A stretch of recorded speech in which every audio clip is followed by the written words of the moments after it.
Hello and welcome to the Equals to Palace podcast. I'm Alfonso Greenbrook and today for 42 I'll be looking at a result against Southampton by bringing you my match review, player rankings and my man of match. As well as this, I'm also going to bring you an exclusive interview with Sam Allardyce and Martin Kelly after the game. So let's begin.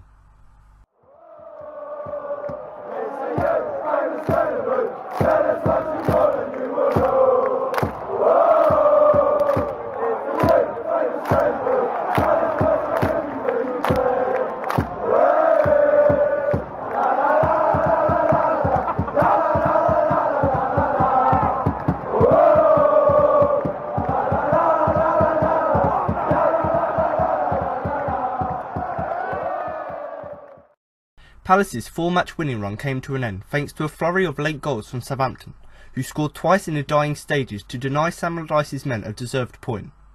Things had begun rosy enough for the visitors when Benteke notched his 13th goal of the campaign after a well-worked team goal, but just before the break Nathan Redmond levelled things up to set up an enthralling second 45 minutes. An even end-to-end affair brought no further goals until the 84th minute, when Yoshida converted from close range. And just a minute later, James Ward-Prowse wrapped up the points to condemn Allardyce to his first ever defeat at St Mary's. The first 20 minutes belonged to the hosts, and they could have easily taken the lead within the opening minute, when Shane Long linked up with Redmond down the left. And the wide man slipped in a Republic of Ireland international, who sped past the recalled Martin Kelly before beating Wayne Hennessy with a low shot. But fortunately for Palace, the ball whispered millimetres past the far upright.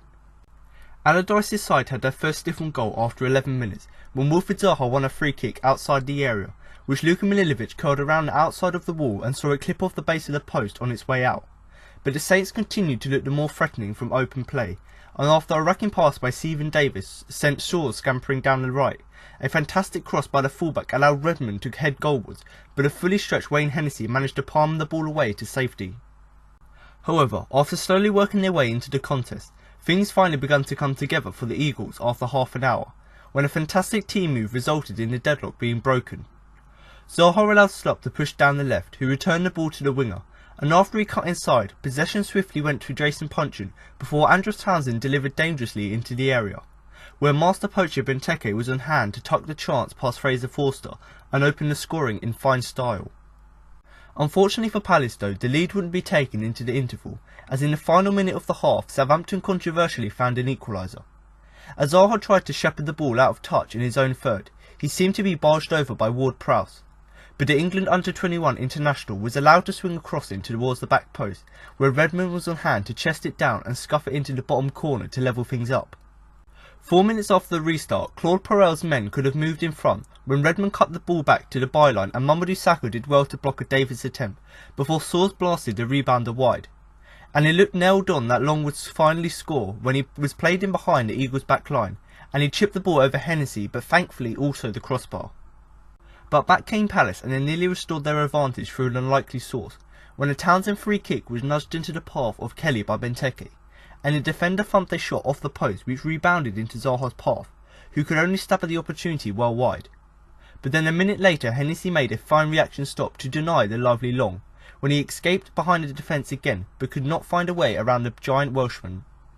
The second half panned out much like a tennis rally, with all the action swinging from end to end, and Long nearly repeated Troy Deeney's infamous header in his own net after a corner during a sustained period of Palace pressure, before Wayne Hennessy had to get down low to stop a deflected Romeu shot from creeping into the bottom corner. And then only 2 inspired blocks by Sakho and Damien Delaney prevented Davis from twice converting a Tadic cutback with 10 minutes to go. But the pressure finally told and the Saints would ultimately cruise to victory by scoring twice in 2 minutes late on. Firstly, the dangerous Redmond managed to get to the byline and once again send a dangerous centre into the mixer, which deflected off Davis before kindly at the feet of Yoshida, who sent it into the net. And then 60 seconds later, Cedric picked up the ball in the edge of the box and teed up the unmarked Ward-Prowse to side foot home from 8 yards out and end the Eagles' unbeaten run.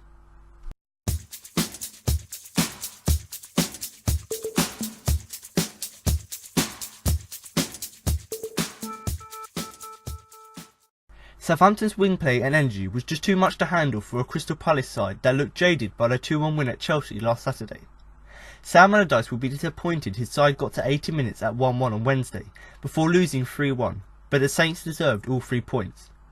Now for some positives from the game. Having highlighted Benteke's goal-scoring troubles a few weeks ago, It was good to see the striker score a second goal in 2 games to give Palace the lead. The goals he scored for Belgium on international duty clearly helped to re-establish his confidence. Now for some negatives from the game.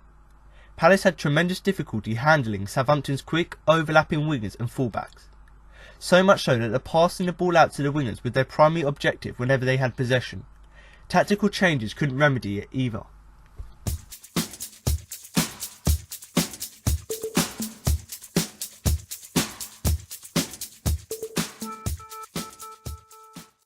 Crystal Palace's 4-game winning streak was brought to an abrupt end on the south coast last night as they lost out 3-1 away at Southampton. Despite taking the lead through Christian Benteke at St Mary's, Palace were beaten by goals from Nathan Redmond, Yoshida and James Ward-Prowse, leaving them just 2 points clear of the relegation zone. That is despite their recent upturn in form, with Hull City winning 4-2 at home against Middlesbrough to move out of the bottom 3, with Swansea City dropping into the relegation zone after conceding 3 late goals against Tottenham. So what did we learn from the game at St Mary's? Here are 5 things. Number 1. After the Lord's Mayor show. Sam Allardyce had warned his players in the build-up to the game against complacency. And while they may have been complacent, this was not a vintage Palace display.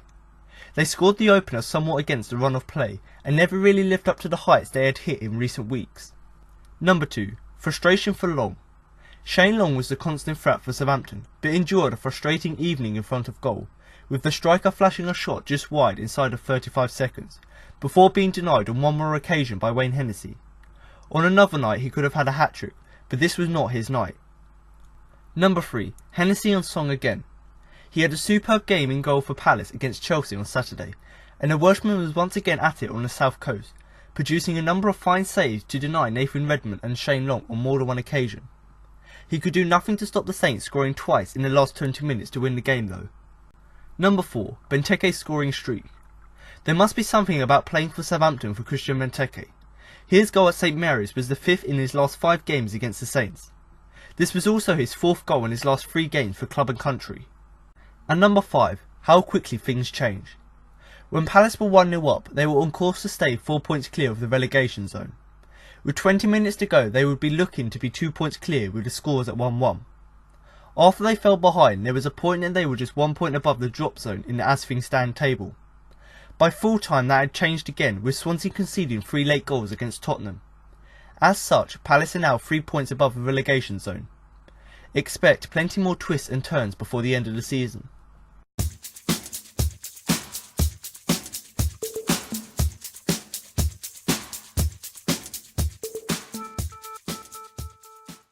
So now you've had the match review, we're now going to move on to the player rankings. But before we start, don't forget to follow us on Twitter and Facebook at Crystal Palace for all the latest news. And for all you Facebook users out there, don't forget to check out our Facebook group so you can join in the latest discussions, read the latest news and post your own opinion. So like I said there, if you're on social media and you do want to get in contact with us, then of course you can follow us on both Twitter and Facebook, and you can find both of these pages by using the @eCrystal Palace.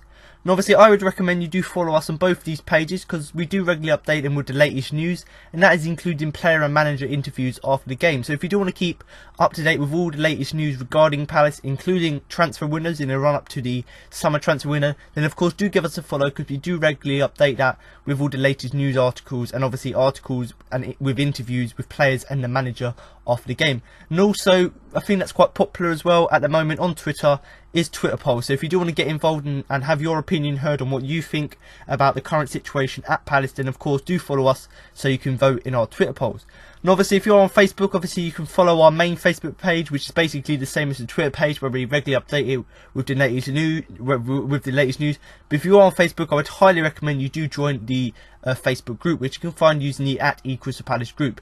And obviously I'm actually a member of this group, and I would highly recommend you do join the group because after the game, quite a lot of fans go on there to post their own opinion, and that can be about how they thought players performed or anything else they thought about the game. And this is so other fans can see what other fans had to say, and so you can comment or disagree with what other fans had to say about the game. So that's a really good thing about the Facebook group. If you want to share your opinion or hear what others had to say, head over to the Facebook group so you can hear what others had to say and also post your own opinion.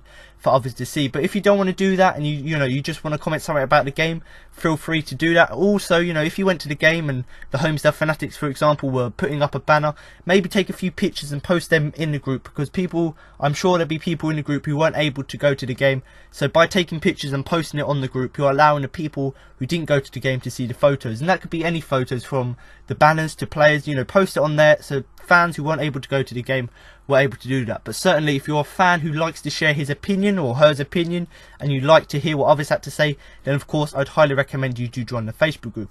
But obviously, if you can't find any of these social media pages, the Twitter, the Facebook and the Facebook group, then do check the links in the description below on both Acast, YouTube and iTunes. You get all the links in the description below to find all these social media accounts that you want to follow. And obviously, if you are listening to the podcast on YouTube, so if you are listening on iTunes, Acast, you can't do that. But of course, you can drop a comment below the video about what you thought about the game and who you thought the standout player was for Palace. And the reason I want you to do this is much like the Facebook group, I want to hear your opinions. So obviously, in the podcast, I give you my opinion and discuss, my views of the game and my views of certain players. But do comment below in the YouTube comments with what you think.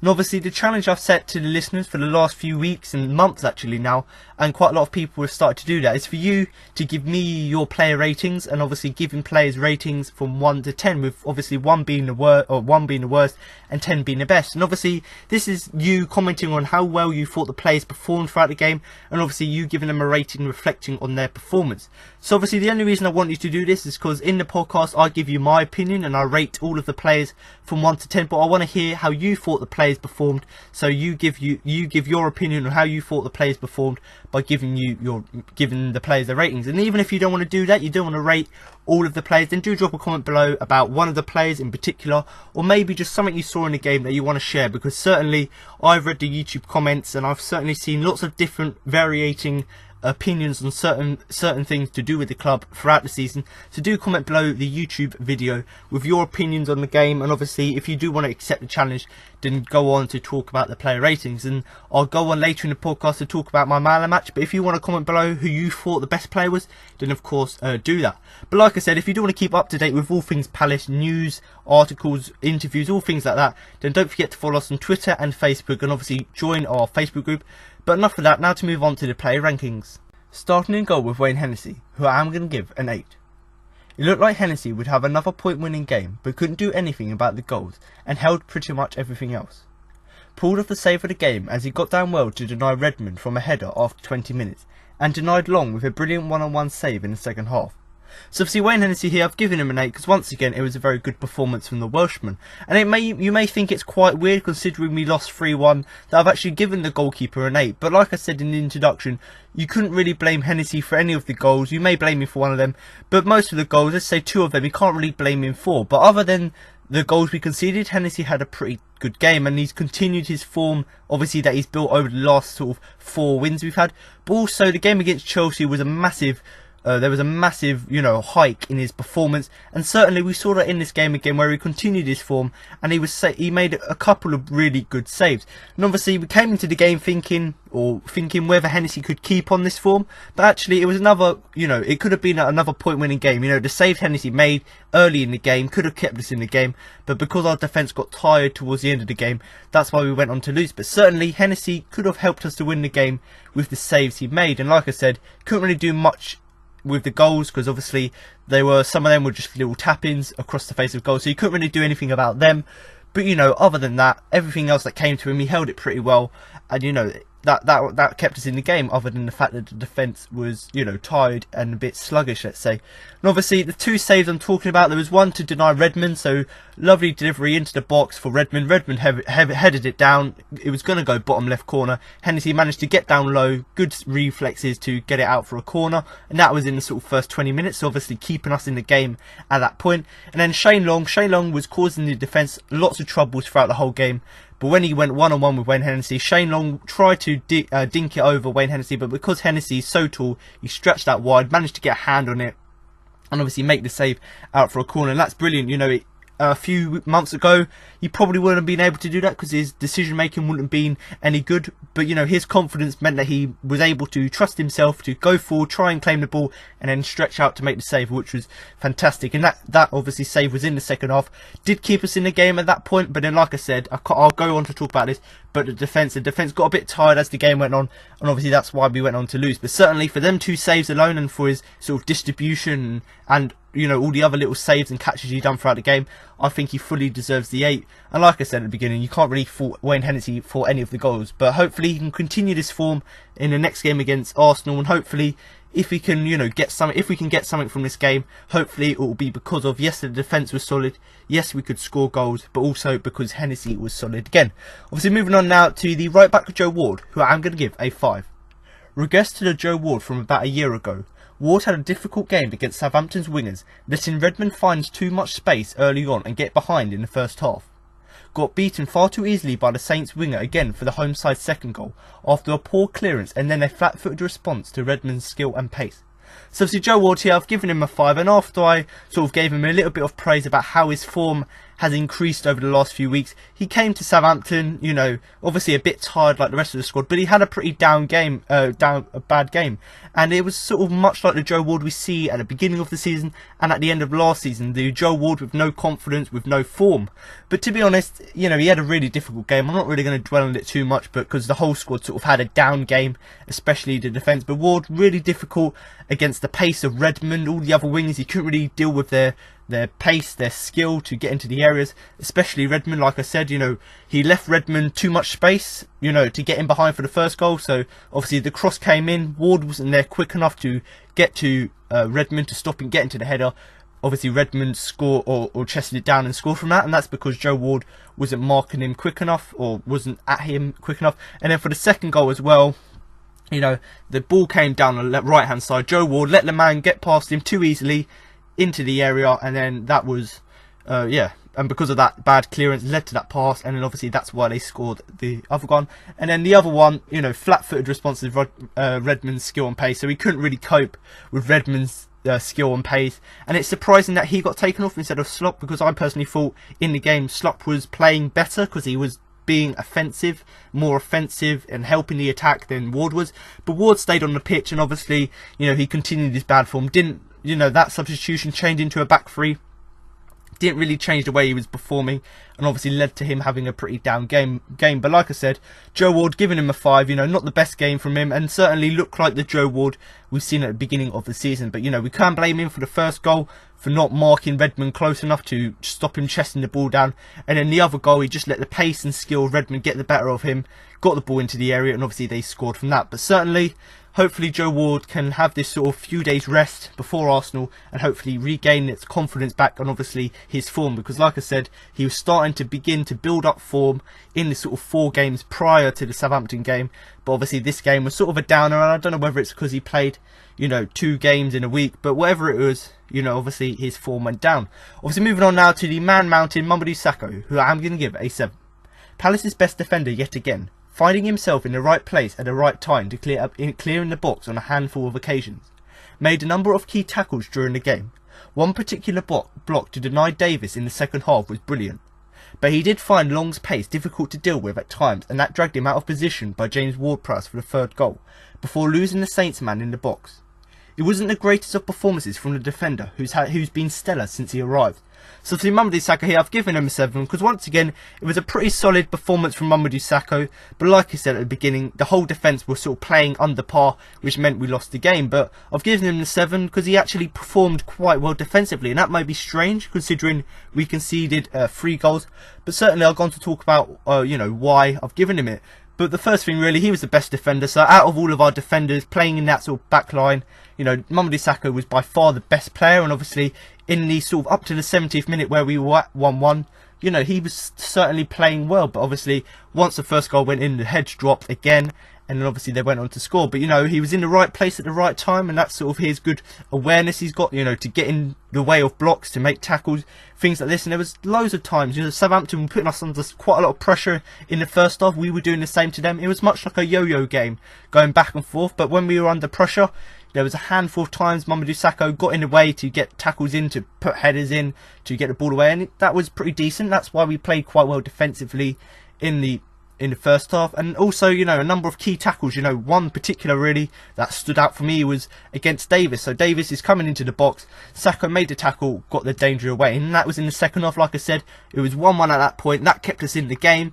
But once the first goal, or the second goal, went in off the game, the heads dropped again, and obviously, you know, we went on to lose the game. But that certainly, tackle in particular, just shows how much quality he's got. The fact that he can stop a counter-attacking movement like that. But, you know, Mamadou Sakho, he isn't the fastest player, and this is where his sort of downside of his game is. You know, he was good, you know, with his strength, his ability to make clearances, get in the way of blocks, but his pace was his letdown in this game. You know, Shane Long, he's a very, very fast player, very good striker in my opinion in the league. But, you know, Sakho, struggled to deal with the pace of him, you know, and because of his pace, he sometimes got dragged out of position, trying to catch up with him, trying to stop him getting forward. And, you know, because of that space left by him, that meant that Ward-Prowse could go into the area, which is from the space that Sakho left, and score the third goal. So we could, you know, blame Sakho for that goal, but what he was trying to do, he was trying to mark the man, try to keep up with him, which left us exposed with space, and obviously that's how the Saints scored the goal. But certainly, you know, if he can continue doing the work in the gym, I don't see why he could become faster, because that's the only thing that's really down about his game. You know, he's got good physicality, good strength, he's got good awareness, but if he had a little bit more pace, he'd be even better defender, and it was evident in this game. He'd done all the physical things right, but when it came to pace, he did struggle against Shane Long. And considering Shane Long had so many chances and none of them went in, just as a credit really to the defence. That's the only thing I'm really going to credit them for, is the fact that they kept Shane Long quiet throughout the game, even though they struggled when they put balls into behind him. But, you know, it wasn't the greatest performance from Sakho, but considering how good he's been since he's arrived, I think one down game or one game where he's not exactly at his peak is fine. Because it wasn't like he was terrible, but it wasn't his best game, having seen how good he's been in the past games. But certainly, I think a 7 is a fair result. Obviously, moving on now to the new player who came into the starting 11 due to the injury of James Tomkins, and that is Martin Kelly, who I am going to give a 6. Southampton had a clever tactic of passing the ball into areas behind the defensive line, and it worked. Kelly was given the task of sweeping up the space as Sakho dealt with Long and dealt with most things that were asked of him, but didn't look like a player who had played at centre-back for almost a year. Unlucky to hit the post in the second half from close range. So obviously Martin Kelly here, I've given him a 6, and much like Sakho, you know, it wasn't the best performance from him, but there were certain things in the game which actually we were quite impressed with. And, you know, we talked about Sakho, you know, struggling with the pace of Long. You know, Martin Kelly did struggle with the balls that Southampton were putting into the box. So Southampton's tactic to try and get past our defence was to keep putting balls behind or in between the defenders, so they can run one-on-one with the defence, Palace defence, and that was their plan. They kept putting balls in between the defenders, trying to get past the defenders, and actually it worked quite a lot throughout the game. And obviously, as the game progressed, it got easier and easier because obviously the stamina and the fatigue of the players started to make an impact. But, you know, what Kelly's job was to sort of sweeping up. So Sakho was the main man to deal with Shane Long, obviously Sakho being the better defender, so he dealt with Long, and then Martin Kelly had to just deal with the other players who may be counter-attacking with Shane Long, had to deal with that little bit of space left by Sakho. And to be honest, he done alright with it, but considering he hasn't played at centre-back for almost a year, you know, you could understand him being a bit rusty. And obviously in this game, he did look a bit rusty, and obviously he did look like someone who wasn't very comfortable at centre-back. And, you know, you can understand that considering in the sort of this season and the last sort of 6 months, he's played as a right back or a left back. So you can understand him, you know, finding it difficult to get back into that centre back role. But like I said, he was asked to sort of do the sweeping role, cover the area that Sakho left, and he did do it alright, and he'd done the task, but he did look uncomfortable with him. And the final thing really, you know, I'm not really going to blame him too much for the goals, because, you know, the whole defence as a whole was sort of a bit weak, and they sort of let our heads drop and our concentration went, and that's when Southampton scored. But good thing about Martin Kelly's game, he actually hit the post from close range in the second half. So that came from Townsend. So Townsend put in a lovely delivery from a free kick, got bounced off the header of Benteke down to Kelly. Kelly took a shot with his right foot, very good touch to get it, towards the goal. Obviously came off the post and obviously rebounded to Zaha, who put the thing over. So just showing there that when Kelly gets a chance in the box, as seen when he scored against Tottenham in the FA Cup last season, when he has that chance he can, try and score, and in this case he was very unlucky with it hitting the post. But certainly Martin Kelly, I've given him a 6. It was not the best performance from him, defensively, the fact that he conceded the 3 goals, and obviously his sort of not his confidence of playing at centre-back rather than playing as a right-back role. That sort of lack of confidence meant that he lost a bit of concentration towards the end of the game. And because he hasn't played for about, 3 months, he had a little bit of lack of fitness. And obviously that all added together, the fitness, the concentration, obviously resulted in us conceding the late goals. But certainly, I can personally see him playing at centre-back against Arsenal, considering that he's left-footed and he's right-footed and Saka's left-footed, so Sam Allardyce wants a balance. But certainly, if he performs like this and tries to sort of take out the little errors and that little bit of space he leaves, if he takes that out of his game, then certainly against Arsenal we will see a much more improved performance from him. Obviously moving on now to the final player of our backline, and that is the left-back Jeffrey Schlupp, who I am also going to give a 5. Allowed Nathan Redmond to get the better of him, and he struggled with James Ward-Prowse and the overlapping Cedric, and often found himself doubled up on. Got away with handball just inside the box in the first half, and was caught in possession a few times too. A night he'll want to forget. Taken off after an hour for Damien Delaney. So to Jeffrey Schlupp here, I've given him a 5, and much like Joe Ward on the other flank, he didn't have his best game for Palace, and certainly it wasn't his worst game because he wasn't terrible throughout the game, but defensively he weren't fantastic. And much like Joe Ward, he struggled quite a lot with the pace of Nathan Redmond, and Redmond took advantage of that throughout the whole game. And considering Jeffrey Schlupp's quite fast, same as Nathan Redmond, they may even be the same pace. Jeffrey Schlupp did struggle to do that, and whether that'll be Redmond's sort of skill and his sort of movements better, and Schlupp's just fast and not really good at doing twists and turns, whatever it may be, even though Schlupp's fast, he did struggle against Nathan Redmond, and also struggled with James Ward-Prowse, because Ward-Prowse playing in the midfield, were doing lots of overlapping runs with Cedric. They were passing the ball around quite nicely. Like I said about Kelly, getting the ball in between the defenders, they were doing that quite nicely. And Jeffrey Schlupp, he did struggle with the fact that they just kept putting passes around, overlapping, putting passes around, and he did actually struggle doing that. And when he did get the chance to go forward, or he had the chance when he had the ball in the area and wanted to make a clearance, to, like the saying goes, if in doubt, hoof it out, he couldn't really do that because he was doubled up on, because obviously Southampton obviously knew that if you get the ball, or if the ball goes to him, he's got the pace to run past players. So obviously they double marked him, they doubled up on him, and obviously that resulted in him not having the best of game offensively, and obviously defensively, Nathan Redmond took advantage, of his ability, not necessarily not being as fast, but I think not having the same skill as Nathan Redmond. But, we've seen in past games when Jeffrey Schlupp has the ball, he'll either make a clearance or make a lovely run forward. But in this game, because he was doubled up on, there was a few clearances which they deflected out for throw-ins, or they, deflected into the path of Southampton and they got possession back. So because he was being doubled up on, he was put under pressure and obviously wasn't able to go on and, clear the danger. Obviously he did get away with a handball just inside the first half, inside the box. I personally, looking back at the replay, if sort of Andros Townsend's one is debatable from the game against Chelsea, then certainly this one would be debatable, because looking at this one was less of a handball than Andros Townsend's was. And I personally think Andros Townsend's was a penalty, because the fact that he sort of moved his arm and his sort of shoulder out to get the ball out, that was a penalty. But in this one, if you look back at the replay, Schlupp tries to control the ball, Southampton player gets it off of him, then has a shot, and obviously because of the movement of the player, Jeffrey Schlupp's gone to full back, he's put his arms out, and obviously he's hit him on the arm. So I don't think, it could be a penalty, and I personally would be upset and angry if we didn't get that penalty awarded for us.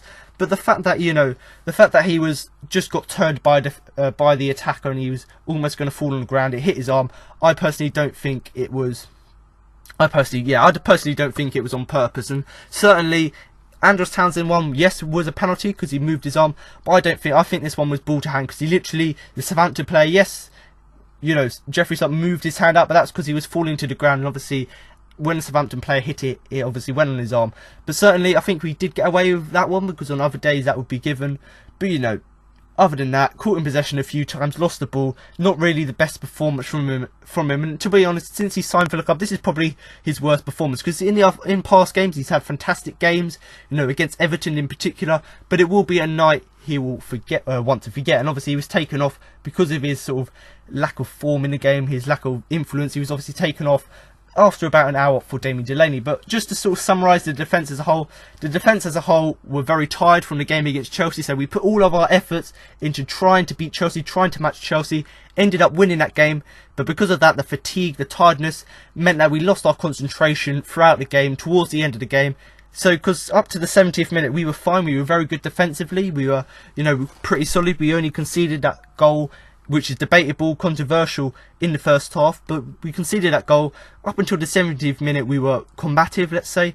We were pretty solid, but then, you know, we lost that concentration, and obviously because we were tired, because we had the fatigue, it obviously meant that we went on to lose the game. And talking about tiredness, you know, Southampton, they were quick, they were putting overlapping runs, they were having their wingers and their fullbacks doubling up, you know, doing 1-2 passes, and we, you know, we couldn't handle that very well. And that's probably because of the fitness of the players, because they've only played a game a few days ago. You know, if this had been a weekend game, we would have had a lot more fitness, all the players would have been up for it, they would have been faster, and maybe would have been able to deal with, you know, the pace of Southampton, and obviously we would have been able to intercept their overlapping runs and things like that. But certainly do comment below what you think about it, about the game, and how you think the defence was. But I personally, I'm not too disappointed, because if you said to me who would you rather win against, Southampton or Chelsea, I would have said Chelsea. But in this sort of summary of the relegation battle, we really needed to get at least something from this game, because it's still tight at the bottom now. We're only 2 or 3 points clear of the relegation now, so you know, we're still in danger, but it would have been nice to get something from this game. But hey ho, we didn't get anything from the game, and I personally think we played well up until this 70th minute, then it all collapsed. So do comment below what you think caused us to lose the game. I personally think, you know, the fitness of the players, the fatigue of the players is the main causes. The fact that we couldn't play for the full 90 minutes, and also the fact that some of the squad players, the likes of Kelly, you know, these players are not up to it. Bakary Saka as well. They're not really up to the standard which we want and expect from them. You know, like the other players in the squad who they've come in to replace. And maybe that sort of lack of quality that the squad players have got obviously played a part in the game, because they didn't have as much quality as the other players they replaced. Meaning, you know, they cost us the game, let's say. But certainly a good game.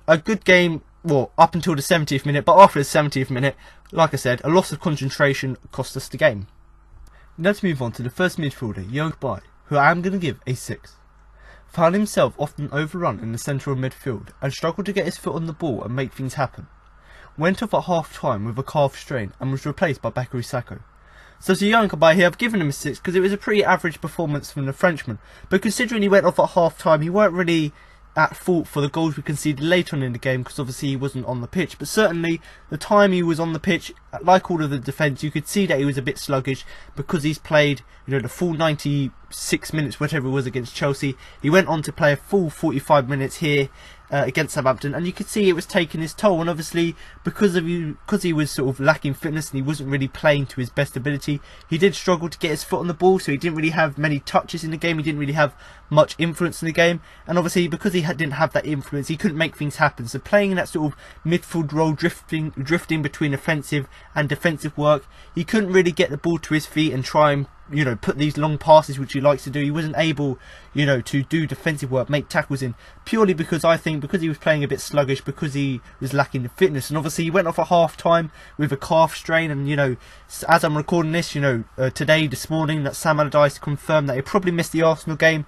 but it isn't a serious calf injury, it's just a strain. So hopefully, you know, that won't be that bad. But it just adds to a huge list of injuries that we've got at the minute, and considering that our sort of squad players are not capable of, you know, being good defensively, being solid defensively, we really need these crucial players to not get injured, like the likes of Cabaye, the likes of Tompkins. You know, we don't need these players who started to find form, started to play well, do good defensive work, and then they get injured. Then we're left with the likes of Kelly, Delaney, you know, Ledley. These players haven't played that much this season, not really up to the standard that we need to stay in the Premier League.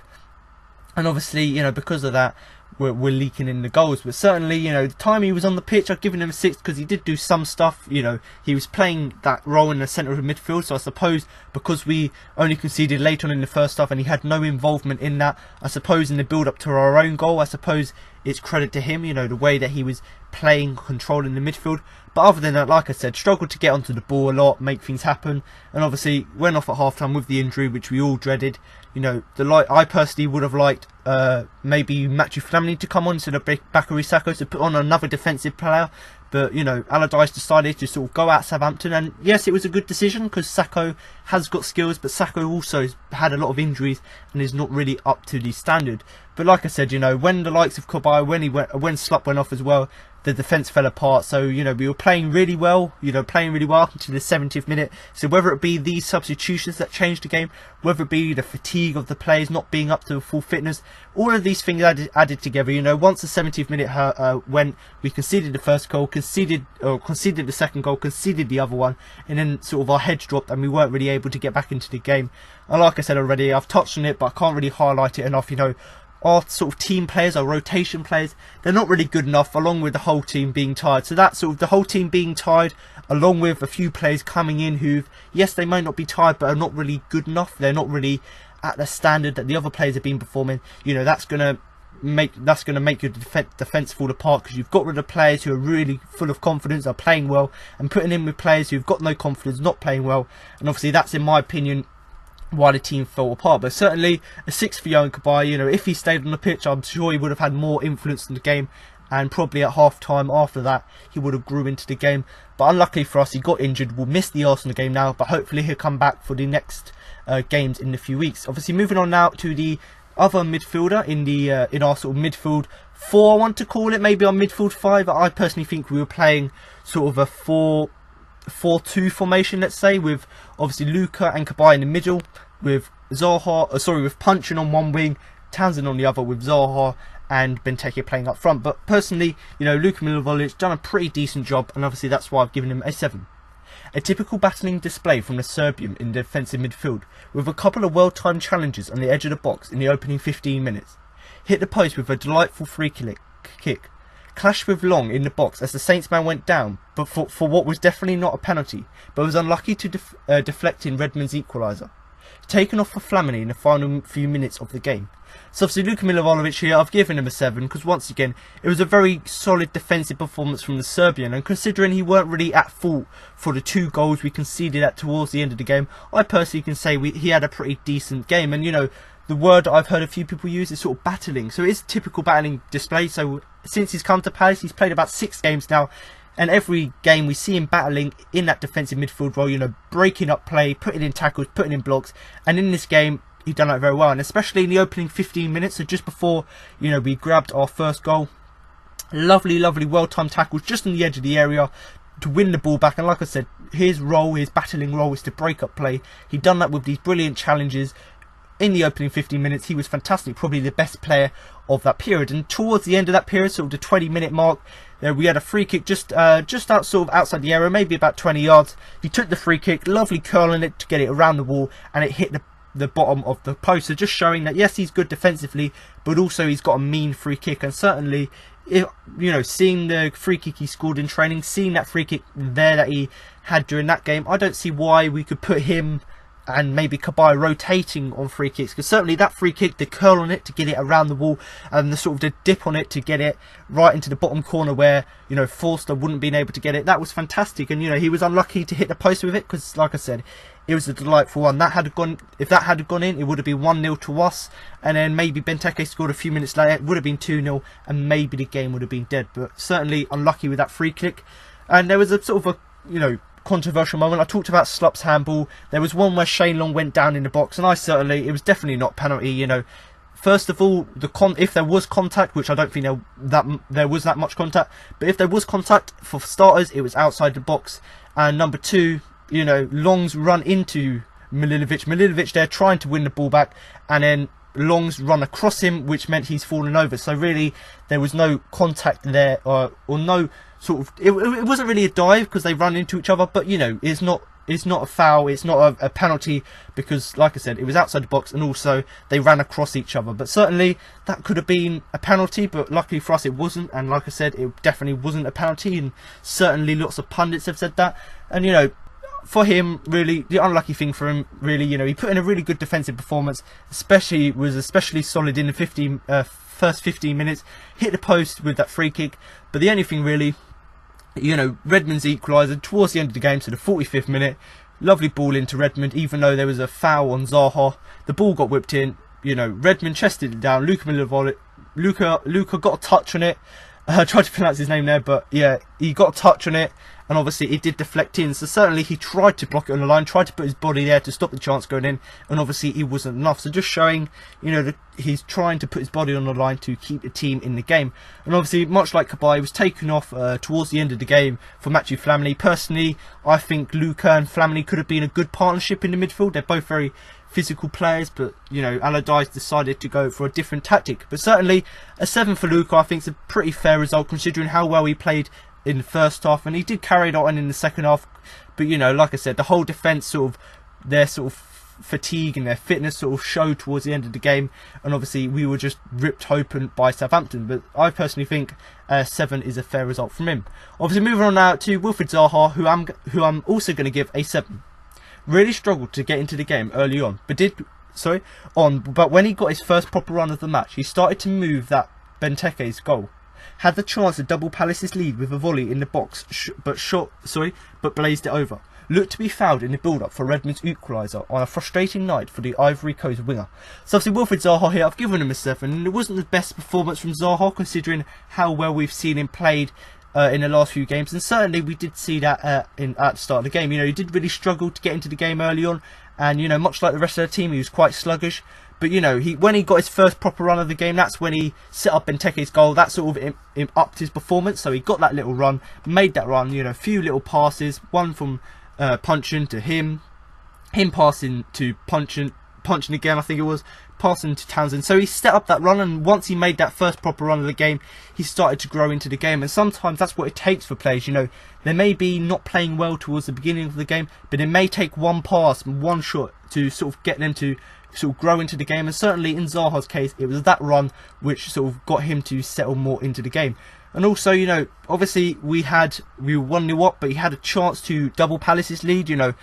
But he, you know, the volley, he scuffed the volley, and listening to pundits, he got his foot under the ball as opposed to trying to get it on top of the ball to get it a low shot into the box. But certainly, you know, when you've got a split second to think about it and you've got a really high volley, there's not really much you can do. But that came from a really nice move, free kick into Townsend, or from Townsend into Benteke. Benteke headed down to Kelly. Kelly had the shot deflected off the post, came to Zaha, and obviously he blasted it into the stands. But certainly, if he had had more time, or the ball would have been, you know, a much more kinder ball, let's say, wasn't really too high, then maybe he could have scored from that. And obviously, I've talked about this already, I touched on it, I'm not really going to dwell on it too much, because I'm not really, you know, I don't really want to criticise the referee. But in the run-up to Redmond's goal, there was, you know, there was a foul on Zaha, you know, there's no question about it. Zaha was pushed down to the ground, 2 hands, it wasn't like there was one hand and it was a shove. 2 hands pushed Zaha to the ground, so the, you know, Southampton player could get the cross into the area, and obviously Redmond scored from that. And certainly that should have been a foul, and all of the players were saying that. And Zaha certainly looked angry with it, because he had to be restrained when going back into the dressing room. So just showing the passion he's got, the fact that he wanted to, you know, get the team to go into the break winning, but also the fact that he's quite angry with the decision the referee made. And certainly on some days that might be given as a dive, but I'm not, don't want to seem, you know, biased, but if that was the likes of Eden Hazard, Alexis Sanchez, if they got them fouls, or they got fouled like that, they certainly would have got it. And I don't know what it is, you know, whether it's referee's perceptions of Zaha, but I can tell you now, he doesn't dive. There may be a few times when he was younger, but as he's matured, he doesn't dive anymore. And in this game, there was no dives there. It was a clear foul on him, pushed down to the ground with 2 hands, and obviously they scored from that because Zaha wasn't able to block the cross coming in, so they just ran past Zaha whilst he was on the floor and scored from that. And certainly that's just what added to how frustrating afternoon it was, because although he was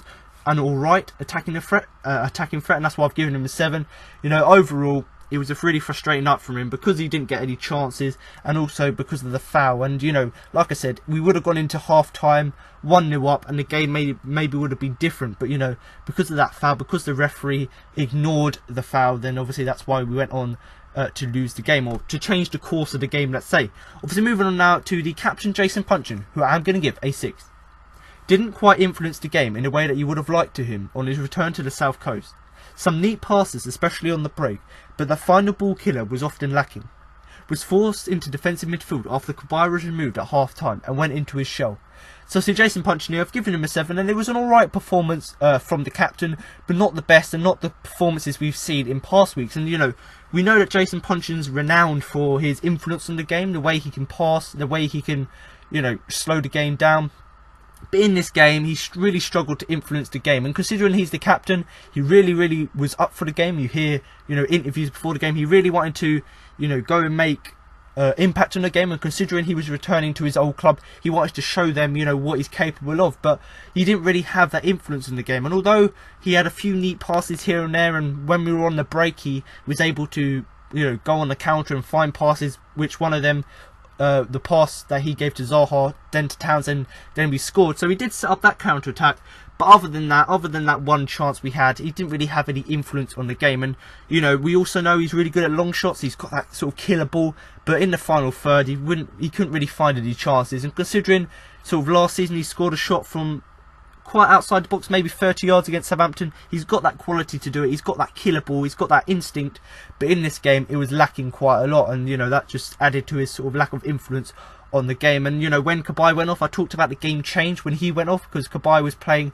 alright and he was doing his job defensively, but Jason Puncheon, when he went off, he had to go into midfield. And when Puncheon plays in, you know, defensive midfield, it sort of ruins his game, because that's not his position, and that means he doesn't have as much influence on the game. And because he played in that defensive role, it meant that he sort of was playing even worse, because he was concentrated on defensive work when actually that's not his speciality. And you know, he went into his shell. I think that's a good word to use. You know, he didn't really go and try and do something in the game because he was playing out of position. But certainly a 6 from the captain. You know, not his best game, obviously not his worst game. And you know, other than setting up the counter attack, he obviously didn't have much influence on the game. Obviously, moving on now to the left/right winger. Obviously they swapped throughout the game, and that is Andros Townsend, who I'm going to give a 6. Found it difficult to get into the game early on, but after switching flanks with Zaha, found more joy on the right and laid on for the opening goal of the game for Benteke.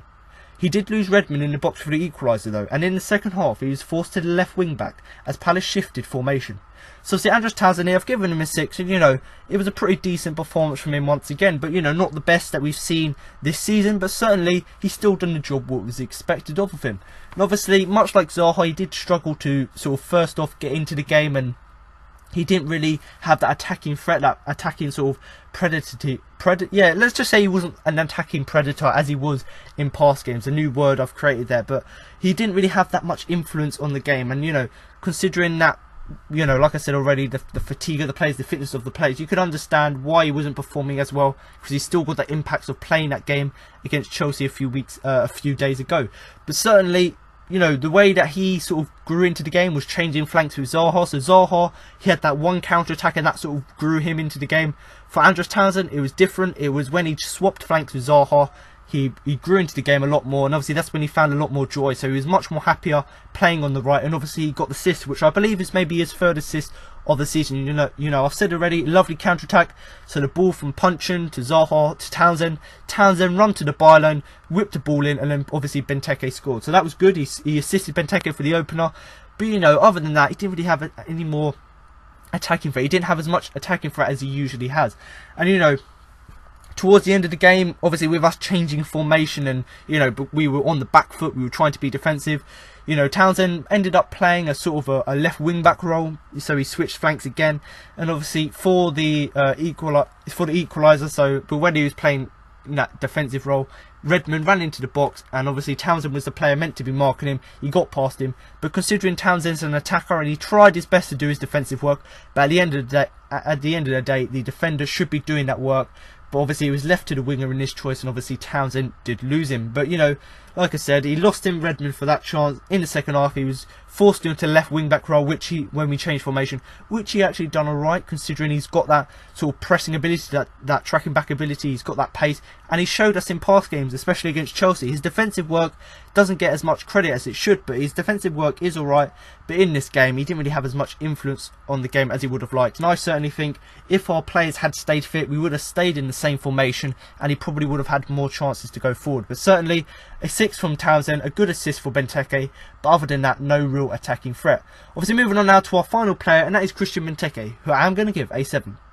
Chances were not at a premium for the Palace target man, but he did score when presented with his first real opportunity, prodding home from Townsend's centre. Made himself a difficult opponent. Still could have done with a better quality of service though, as he spent much of the night chasing high balls and battling, often unsuccessfully with Yoshida. So to Christian Benteke here, I've given him a 7, and that's mainly because of the goal he scored. So obviously he scored the goal to originally get us into the game, but ultimately, like I said, our defence let us down and we went on to lose the game.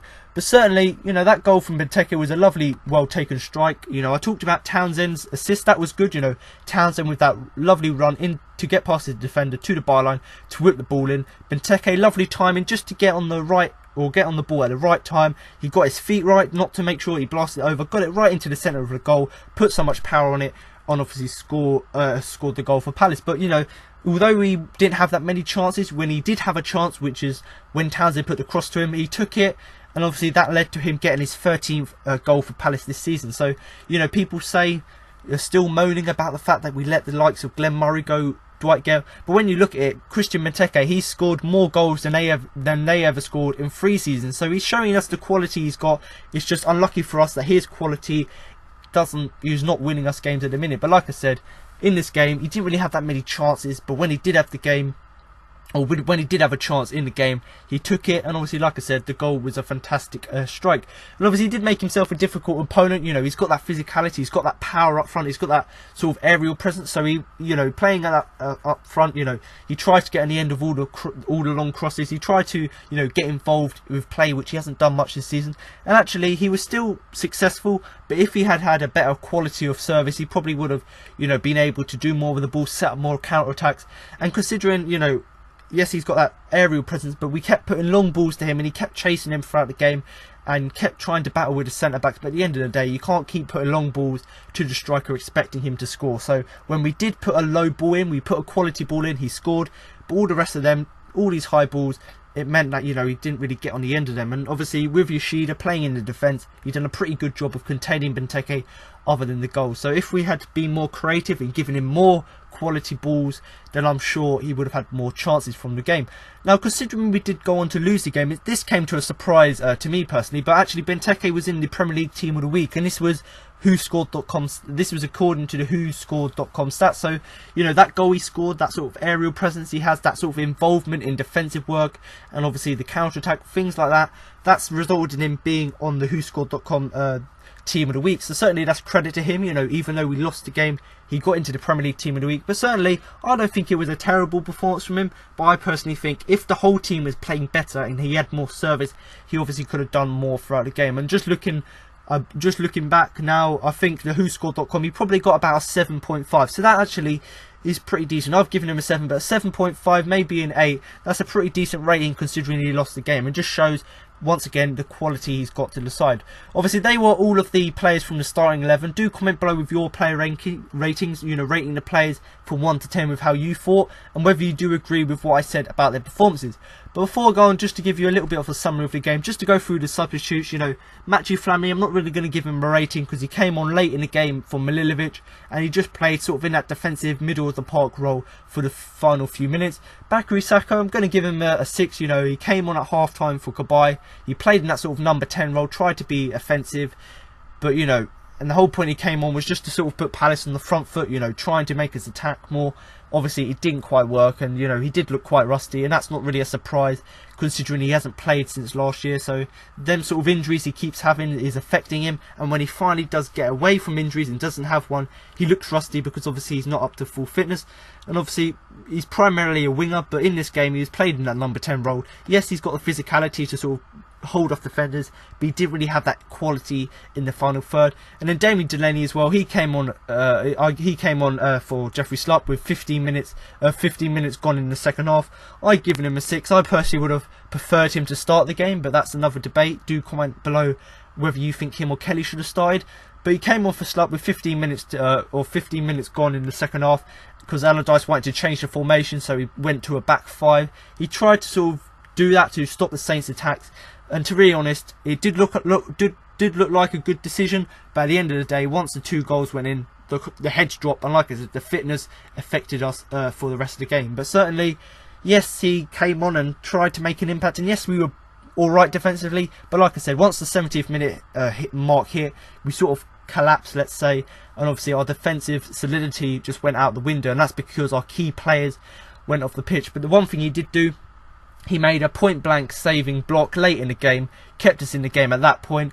But obviously that wasn't enough, because although he made that block, and the fact that, you know, Kelly made a block as well, I believe it was, they made these blocks to keep us in the game, but obviously it wasn't enough, because like I said, the fitness affected the players and we went on to lose the game. Now, just to summarise the game, I've written four bullet points about the game. I'm just going to read them out, so do comment below your summary of the game, what you thought about the game. But this is just my sort of overview of the game. You know, number 1, I said that Southampton's wing play and energy was just too much for us to handle. You know, we had tremendous difficulty handling, you know, Southampton's quick overlapping fullbacks and wingers, so we had a very difficult game coping with their energy, their fitness. My second point was that the players were too tired following the Chelsea result, so obviously we put in so much effort to winning against Chelsea that, like I said, our fitness, our fatigue was so low that we went on to lose the game. And it's really disappointing that, you know, we got to 80 minutes at 1-1, but then after that it sort of collapsed, and the tiredness and a loss of concentration meant that we lost 3-1, because obviously we made it easy for Southampton to go and score. But to be honest, they did deserve all 3 points. My third point is it was good to see Benteke score his second goal in 2 games to give Palace the lead. You know, the goals he obviously scored for Belgium on an international break, you know, that clearly helped him to re-establish his confidence. So the fact he scored 2 for Belgium has helped him to get his confidence back and start scoring goals again. And, you know, he's scored 2 in 2 games now, so hopefully he may be able to get one against Arsenal. And my final bullet point really about the game is, you know, we did fight valiantly, you know, throughout the game. We did try and fight to get a result, but Southampton, they increased pressure on our defence, and because we were tired, that extra pressure took its toll. And obviously, even though we made defensive changes to try and sort of make it even harder for them to score, that tiredness from the players meant that, you know, Southampton went on to score, and it wasn't really surprising when they took the lead given the fitness of our players.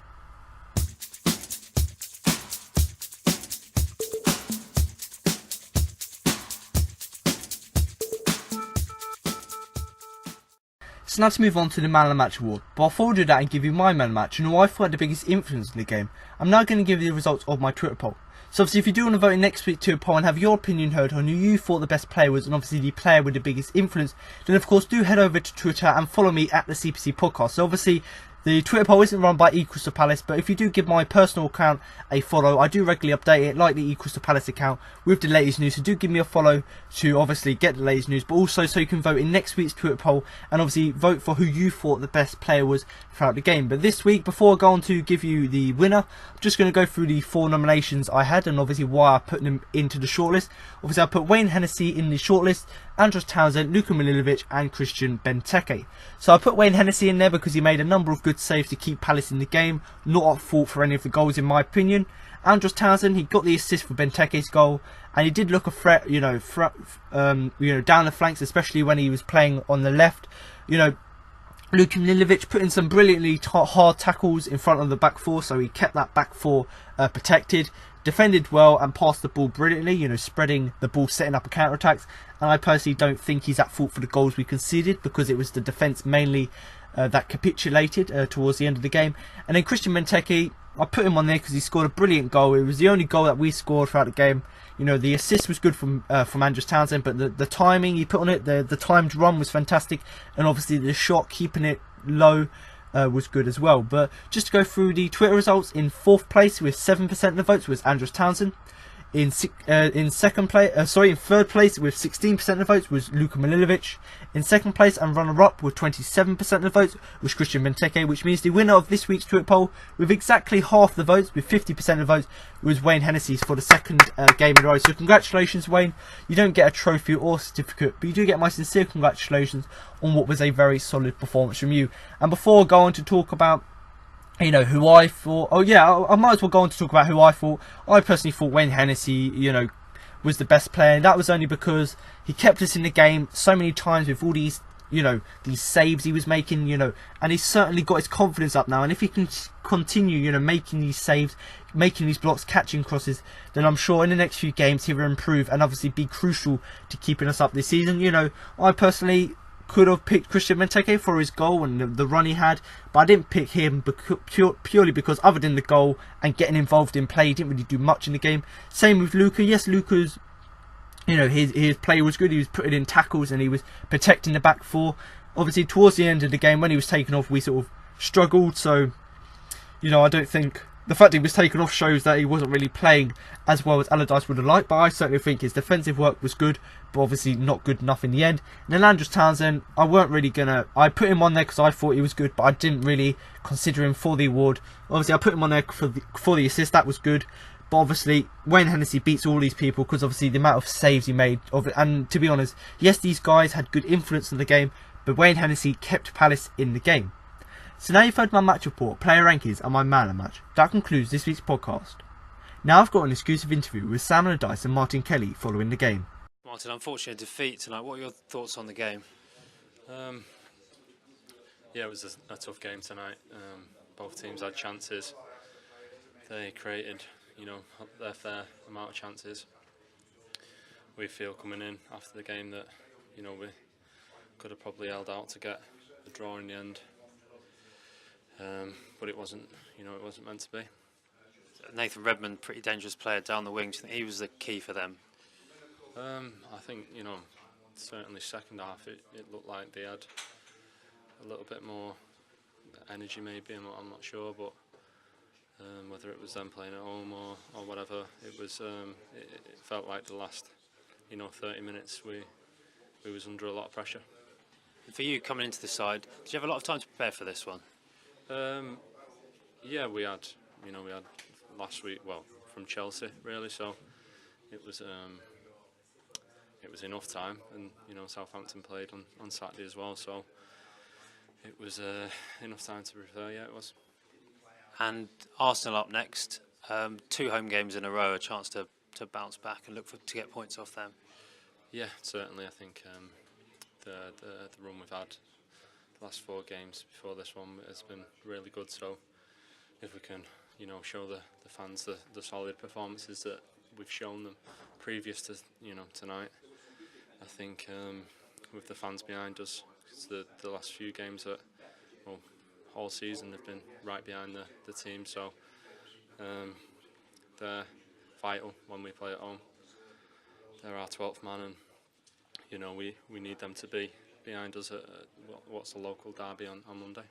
Sam, chance for both teams tonight, but unfortunately that winning run's come to an end. Can you get your thoughts on the game? Well, clinically, we failed in front of their box with the chances we created today, which hasn't been what we've been about, and in the end, defensively, not been good enough either. And so I'm disappointed that having gone 1-0 up today, that we have not extended our unbeaten run to 5, and especially when we get into the last 8 minutes and it's only 1-1, that we don't see the game out as a 1-1 draw, which would have been a fabulous point for us. So I'm disappointed in the way that we allowed Southampton to nick the win in the end. And how much of the exertions of the weekend do you think took it out of the players? Well, Southampton played at the weekend, no excuses. So our players maybe had to put that a bit more effort in because we're away at Chelsea and then we're away at Southampton. Southampton played at home to Bournemouth and at home for us this Wednesday night. So, but like I said, our chances created today, the balance of play, when we're 1-0 up, could have made it 2, but failed with those chances. At 1-1, chances went either way. We at the post, we could have done a lot better with some of the headers we had at goal and chances didn't score. And for me, our resilience would have been getting into the last 8 minutes and saying, right, lads, let's shut it up. This is why I put Damien Delaney on, to give that a bit more defensive stability, but we never showed that defensive stability in the last 10 minutes to make sure we saw the game out at 1-1, and we end up with no points, unfortunately. Have you got an update on Johan Cabaye? Calf problem. Obviously, we're stretched now with the squad because of our injuries. I think that Lorik Remy ended up saying he got a strained calf after only just getting back from the groin, so he hasn't even played a game and got injured again. Joe Lidley was with his wife. Congratulations to him and his wife, just giving birth to his newborn. So he couldn't make it today. So Tonks is out. So Patrick's out. So we've got to get these lads fit again as quick as we can, and we've got to get ready for Arsenal on Monday night, and we've got to get some points off Arsenal because we're still in a very difficult position. And today I felt that the rub of the green went against us with the foul on Wilfred just before Southampton scored. So I was very disappointed in the assistant referee for not giving what was an absolutely blatant foul on Wilfred, and because he didn't give it, the Southampton boy put the cross in and they scored. So all things didn't go our way tonight. The officials didn't help us in that instance, and we didn't help ourselves in the last 8 minutes by poor clearances and poor defending.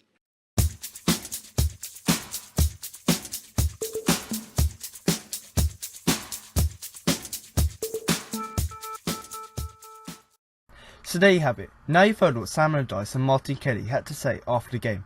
That concludes this week's podcast for the game against Southampton. But make sure to come out next week for my post-match review of the game against Arsenal. So thanks for listening, and remember to up the Palace.